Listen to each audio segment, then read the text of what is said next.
Bonjour, j'espère que vous allez bien et que vous avez de bonnes vacances, tout comme moi, parce que bon, je reviens après plus d'un mois de congé. Alors, je voulais vous remercier pour votre courrier abondant, généreux, plein d'attention, et ça me donne très envie de continuer à vous parler. Merci encore.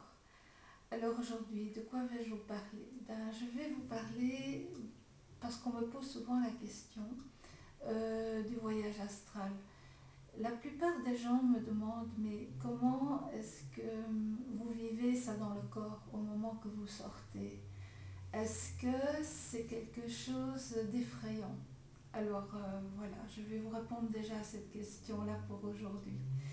Oui, au départ, c'est quand même assez impressionnant parce que c'est pas comme quand on rentre dans le sommeil où là, ça se fait naturellement. Ici, le voyage astral, c'est déjà quelque chose qui induit des exercices qui fait que vous devez maîtriser une façon disons, de visualiser la respiration. Il y a beaucoup de choses à maîtriser pour sortir hors de son corps. C'est pas quelque chose qui est très facile. C'est pas quelque chose qui fait que dans 2 semaines vous allez y arriver. On peut mettre des mois, voire des années.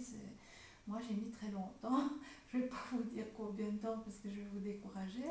Mais j'ai mis quand même assez longtemps à arriver à pratiquer le voyage astral. Donc au départ, quand on sort de son corps, on ressent, c'est pas comme quand on glisse dans le rêve. Ici, on ne glisse pas. C'est tout un processus qui fait qu'à un moment donné, euh, on sent à l'intérieur qu'il se passe quelque chose. Un petit peu comme si en fait on veut sortir de son corps, mais quelque chose vous en empêche. Donc vous êtes obligé de forcer quelque part le désir et de dire bon, je veux vraiment, vraiment y arriver. Et c'est là où il y a la difficulté parce qu'on a l'impression qu'on va mourir. Il y a des gens qui s'arrêtent au dernier moment alors qu'ils sont en plein processus pour la sortie et qui au dernier moment disent non parce que je sens que je vais mourir. Donc ça donne un peu cette sensation. C'est une oppression qu'on ressent au départ, avant de se sentir libéré comme un papillon. Et, bon, on ressent d'abord cette impression-là.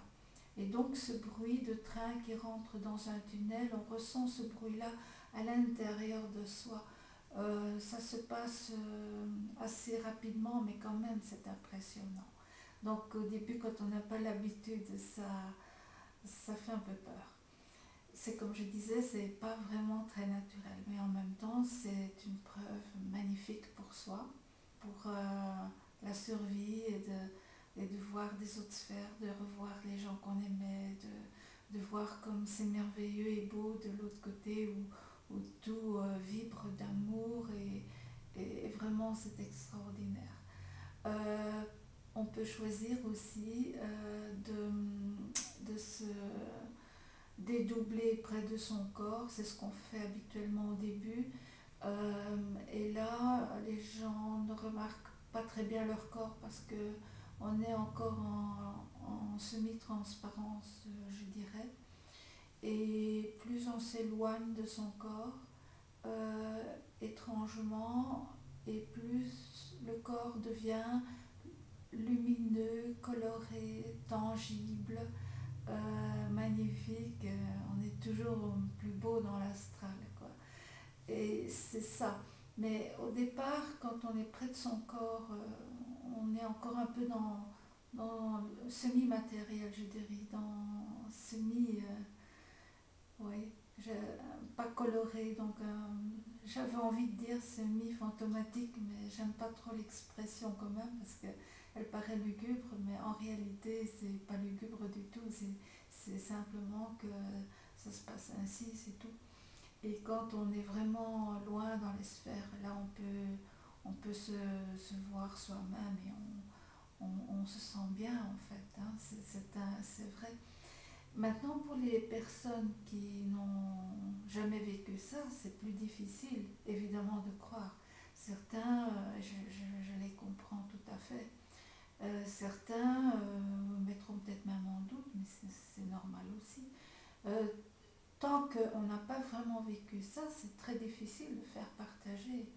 Euh, mais il y a quand même des milliers de gens de tous les temps, ça vient déjà de l'ancienne Égypte actuellement, qui font cette expérience, qui font l'expérience de NDE aussi, donc, et quand ils ont été proches de la mort. Donc ceux-là, ils y croient dur comme fer parce qu'ils savent qu'il se produit quelque chose avec le corps astral et avec l'esprit, qu'on n'est pas simplement un corps un corps de chair, quoi. On est un corps aussi dans un corps lumineux, dans un corps d'esprit qu'on appelle donc le corps astral. Alors pour les gens qui demandent des preuves, c'est parfois très difficile parce qu'on ne peut pas donner vraiment de preuves. On en a pour soi, ça oui, mais comment en donner aux autres? C'est un peu comme une personne qui rêve, bon ici je parle du domaine de rêve, qui rêve d'un château avec je sais pas, avec une femme magnifique et qu'il dit à son copain. Son copain va me dire, oui, tu as rêvé d'un château avec une belle femme, mais prouve-moi que tu as vu un château avec une belle femme. Ben, il ne pourra pas, parce que ça fait partie du monde de l'invisible. Et il en est de même pour le corps astral. C'est pareil, et pour le voyage astral, il en est de même aussi. Donc c'est un sujet qui reste toujours très délicat et en même temps qui est passionnant. D'ailleurs, il y a de plus en plus de personnes qui m'écrivent aussi, qui me disent qui sont vraiment passionnés, ceux qui l'ont fait, et alors ceux qui ne l'ont pas fait mais qui aimeraient, ils sont très nombreux aussi. Et alors, ben, moi je suis là un peu pour vous encourager et à vous dire, bon ben, si grâce à moi un jour vous y arrivez, ben, je serai très contente, très heureuse.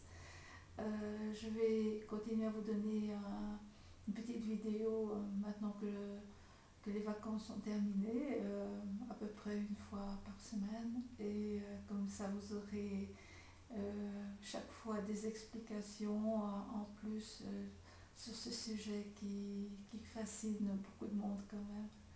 Voilà.